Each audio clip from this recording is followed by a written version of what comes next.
அனைவருக்கும் வணக்கம். நம்ம நாடே ஒரு பெரிய சோகத்துல இருக்கிற இந்த நேரத்துல கூட காஷ்மீர்ல நடந்த தீவிரவாத தாக்குதல் நினைச்சு இங்க இருக்கிற பாரத தேசத்துல இருக்கிற அத்தனை மக்களும் தன்னோட மனசுக்குள்ள வேதனையோடு இருக்காங்க.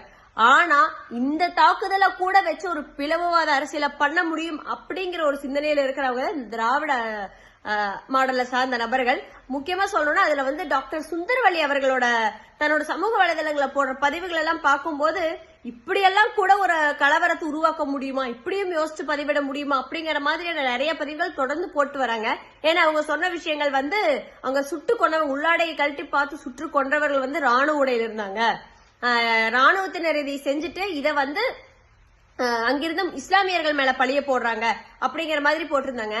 தன்னோட உயிரை கொடுத்து தேசத்தை காப்பாத்தணும்னு சொல்லி பனி மழை வெயில்னு எதையும் பார்க்காம தன்னோட குடும்பத்தில் நடக்கிற நல்லது கெட்டதுல கூட கலந்துக்க முடியாம நம்ம பாரத தேசத்தை காப்பாத்தணும்னு இருக்கிற ஒரே காரணத்துக்காக அங்க நின்றுட்டு இருக்கிற ராணுவ அதிகாரிகளையும் ராணுவத்தில் இருக்கிறவங்களையும் பார்த்து இப்படி ஒரு பொய்யான குற்றச்சாட்டு. அதையும் தாண்டி மோடி அரசாங்கத்து மேல இருக்கு. மோடி இருக்கிறவங்க நம்ம இந்த அளவுக்காச்சும் பாதுகாப்பா இருக்கோம். நீங்க எடுத்து பாருங்க, காங்கிரஸ் பீரியட்ல எத்தனை தீவிரவாத தாக்குதல் நடந்தது, மோடியே வந்ததுக்கு அப்புறமா தீவிரவாத தாக்குதல் எந்த அளவுக்கு கம்மியாயிருக்குன்னு கவுண்ட் ஒரு டேட்டா எடுத்து வச்சு பார்த்துட்டு அதுக்கப்புறம் பேசணும். நீங்க சொல்றீங்க இந்த சங்கிகள் எல்லாம் ஆட்சிக்கு வந்தா நாட்டுல நிம்மதியா வாழ முடியாதுன்னு. போய் ரோட்ல உட்காந்து திராவிட அரசாங்கம் ஆட்சியில் இருக்கும்போது தமிழ்நாட்டுல எத்தனை மக்கள் நிம்மதியா இருக்காங்கன்னு சொல்லி பஸ் ஸ்டாண்ட்ல இருக்கிற ஒரு காலேஜ் போற ஒரு பொண்ணு கிட்ட கேளுங்க. அப்ப தெரியும் தமிழ்நாடோட பாதுகாப்பும் தமிழ்நாட்டுல இருக்கிற மக்களும் எந்த அளவுக்கு நல்லா இருக்காங்க அப்படின்னு சொல்லி, எந்த அளவுக்கு திராவிட அரசாங்கம் நல்லாட்சி கொடுத்துட்டு இருக்காங்கன்னு. நாட்டுக்குள்ள ஒரு பிளவுவாதத்தை உருவாக்கணும் அப்படிங்கிற சிந்தனையோட இந்த விஷயத்த கூட அரசியலாக்கலாம். எல்லா விஷயத்தையும் எல்லாம் அரசியலாக்க முடியாது இல்லையா? மக்கள் வேதனையில் இருக்கிற இந்த சமயத்தை கூட தனக்கு சாதகமா பயன்படுத்தி இஸ்லாமியர்களுக்கும் இங்க இருக்கிற ஹிந்துக்களுக்கும் ஒரு பிளவுவாத கலவரத்தை உருவாக்குறதுக்கான என்னென்ன விஷயங்கள் பண்ண முடியுமோ அத்தனை விஷயம் டாக்டர் சுந்தரவல்லி அவர்கள் பண்ணிட்டு இருக்காங்க.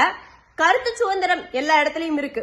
ஆனா தமிழ்நாட்டை பொறுத்த வரைக்கும் திராவிட கட்சியை சார்ந்தவங்க எல்லாத்துக்கும் கருத்து சுதந்திரம் இருக்கு. மத்தவங்க எல்லாரும் திராவிட அரசாங்கத்துக்கு எதிராவோ இல்ல ஒரு உண்மையான விஷயத்த தன்னோட சமூக வலைதளங்களை பதிவிட்டா உடனே கைது செய்யற காவல்துறையினர் அவர்களுக்கு என்னோட தாழ்மையான வேண்டுகோள், ஒரு பொய்யான கருத்தை தன்னோட சமூக வலைதளங்கள் தொடர்ந்து பரப்பிட்டு வர டாக்டர் சுந்தரவல்லி அவங்களோட ட்விட்டர் எக்ஸ் வலைதளத்தை எடுத்து பாருங்க. பார்த்துட்டு நீங்களே அவங்க மேல ஒரு வழக்கு போட்டு நாட்டுக்குள்ள ஒரு கலவரத்தை உண்டாக்குற மாதிரி பதிவுகளை போட்டுட்டு இருக்காங்கன்னு சொல்லி போடுங்க. நன்றி, வணக்கம். ரொம்ப நேரம் பேசிட்டேன்.